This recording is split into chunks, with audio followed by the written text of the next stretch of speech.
네, 경제를 1도 모르는 경알못을 위한 경제 토크 시즌 2. 자, 다음 주제는 내년도 경기 예측에 관한 부분입니다. 그러니까 지금이 2020년 12월이고 내년이면 2021년이 되는데요. 자, 2021년 경기 도대체 어떻게 예측해 볼 수 있을까요? 제가 들어본 어떤 강의에서는 내년에 V자 반등이 예상된다. 뭐 최근에 코로나 때문에 경제가 굉장히 올해 굉장히 안 좋았잖아요. 전 세계적으로 안 좋았는데 지금 백신도 개발이 될 걸로 이제 예상이 되고 내년부터 본격적으로 경기가 풀리면서 경제가 V자 반등하는 거 아니냐. 뭐 이런 낙관론도 있고 아니다. 한국 경제는 굉장히 어렵다. 굉장히 구조적인 어떤 양극화라든가 그런 요인들이 구조적인 밑바탕에 깔려 있고 그 문제가 해결되고 있지 않기 때문에 그래서 결국 굉장히 큰 파국이 올 수 있다. 뭐 이런 우려도 있고 부정적인 의견도 있고 그렇더라고요. 일단 내년 경기 어떻게 예측하시나요? 그래요. 뭐 양쪽 다 의미 있고 뭐 어떤 보는 시각에 따라 볼 수가 있습니다. 그런데 일단은 좀 구분해 볼게요. 우선 지표 경기 또는 약간 단기적 한 2, 3년 이런 시각에서 본다면 V자 반등 가능성이 가장 내년에 큽니다. 그런데 이제 실제 체감하는 경기라든가 뭐 이렇게 그 실제 그 대다수의 국민이 느끼는 경기 이런 거 체감 경기, 실제 경기 이런 것은 요새 좀 새로 유행하는 K자 반등. 이게 뭐냐면 그 양극화를 심화를 의미합니다. 이렇게 간다는 거죠? 네, 그래서 이제 여기서 잠깐 써보면 K자라는 게 이제 이렇게 이게 좋은 쪽은 계속 위로 올라가고 나쁜 쪽은 계속 아래로 떨어진다. 그렇죠. 그래서 양극화가 된다. 이런 반등. 그러니까 반등은 되는데 좋은 사람들 어떤 혜택을 받는 계층은 더 좋아지고 그 못 받는 층은 더 나빠지는 그런 양극화 심화. 지금 내년에는 지표상은 분명히 이제 V자 반등이 맞는데 체감 경기나 실제 경기는 K자 반등 쪽으로 갈 가능성이다. 이렇기 때문에 지금 사람들에 대해서 경기를 평가하는 게 엇갈리는 것 같다. 이렇게 생각합니다. 지표상이라면 어떤 지표들을 말하는 건가요? 뭐 GDP라든가 그렇죠. 뭐 성장률이라든가 뭐 수출이라든가. 수출. 그래서 먼저 이제 지표상을 먼저 설명을 드리면 이 한국 경제는 실제 이제 금년에 2020년 9월부터 상당히 빠르게 좋아졌습니다. 제가 올해 9월부터 제가 항상 경제 얘기할 때 한국 경제를 판단할 때 여러 가지를 다 봐야 되지만 가장 관심을 가져야 할 게 수출이다. 그렇죠. 이렇게 봤는데 이제 9월 수출 실적이 아주 거의 정상화됐어요. 그리고 이제 코로나 이전과 비교했을 때 정상화됐다는 거죠. 그러니까 가장 중요한 게 우리는 수출을 볼 때는 뭐 이렇게 비교하는데 일별 평균 수출이 굉장히 중요해요. 왜냐하면 그 달이 뭐 이렇게 연휴도 있고 추석도 있고 설도 있고 그러면은 조업한 날이 틀리거든요. 그러니까 평균 영업일수, 조업일수를 수출적으로 나눠서 그래 일평균 수출 실적이 어떻게 되느냐. 근데 9월부터 이제 과거 정상적인 수준을 완전히 회복을 했습니다. 그리고 이런 상태가 지금까지 지금 지속되고 있기 때문에 좀 한국 경제의 어떤 지표상, 뭐 GDP라든가 수출, 그다음에 어떤 그런 수출 주도적으로 하는 대기업 이런 데의 어떤 경기는 지금 빠르게 좋아지고 있다 이렇게 생각을 합니다. 그리고 대기업 경기는 수출이 나아지면서 좋아지고 있고 내년에도 그 흐름을 이어가면서 V자 상승을 할 걸로 보이고. 근데 여기에 이제 하나 좀 플러스를 해본다면.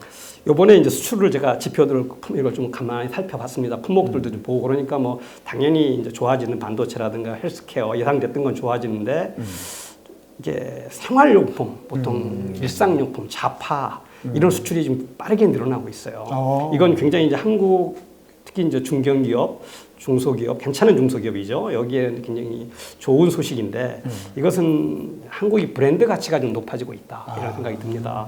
여기에 이제 기여를 하는 게 아마 뭐 제가 보기에는 가장 큰 것이 K-팝.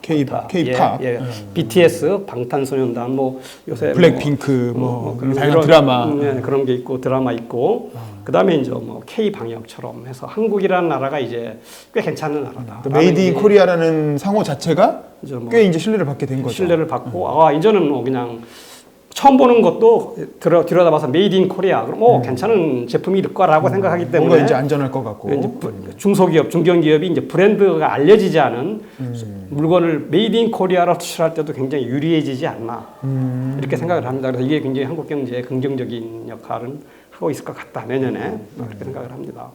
그렇군요. 그러면 이제 수치상으로는 그렇고 근데 이제 K자에서 양극화가 벌어진다는 부분은 어떤 부분일까요? 자, 우리가 이제 코로나 사태 볼 때 한국 경제의 구조적인 문제가 네.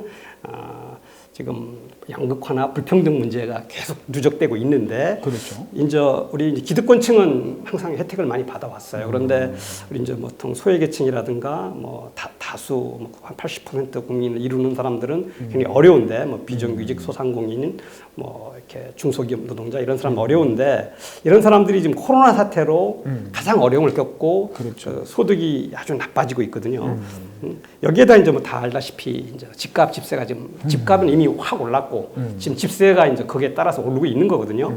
그러니까 이제 집 없는 사람은 취약계층, 무주택 취약계층, 무주택 소상공인 뭐 이런 사람들은 뭐 아마 지금 금년 내년은 뭐 최악의 상태가 될 것 같아요. 그러니까 이렇게 K자처럼 뭐 집도 있고 뭐 직장도 안정돼 있고 또 좋은 기업에 다니는 사람들은 뭐 그리고 그런 기업이나 그런 데는 좋고, 그렇지 못한 사람들은 더 어려워지고 K자 형태의 경제 현상이 내년에 나타날 것 같다 이렇게 생각을 합니다. K자 어떤 양극화로 벌어지는 그런 형태의 경기 전망을 좀 교정하는 그런 정부의 노력이 필요하겠다. 내년 경제에는 뭐 그런 생각도 드네요.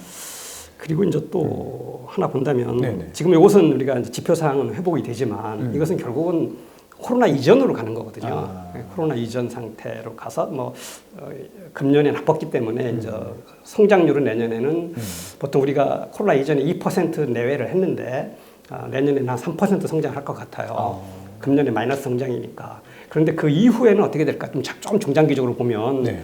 결국은 한국 경제는 지금 코로나 이전에 뭐 이명박 박근혜 문재인 대통령 초기에 이때 큰 흐름, 조금씩 성장이 둔화되는 위축돼 그렇죠. 가는, 약간 저는 그 경제를 한국 경제가 말러간다 이렇게 표현을 합니다.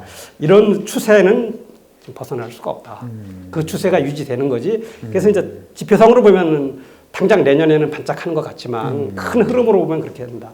그런데 이제 뭐 일부 주장한 것처럼 단기간에 아주 급격한 큰 위기, 옛날 IMF 사태 같은 그런 위기 가능성은 뭐 전혀 없는 건 아니지만 크진 않다. 이렇게 생각을 합니다. 그렇군요. 그렇게 경제가 갑작스러운 충격보다는 장기적으로 어떤 쇠잔해가는 이제 그런 상황이기 때문에 뭔가 어떤 그런 걸 바꿀 수 있는 한국 경제의 구조개혁 혹은 이제 큰 혁신 뭐 이런 게 필요하다. 뭐 이런 생각도 같이 듭니다. 네, 이번 질문은 여기까지 하겠습니다. 감사합니다.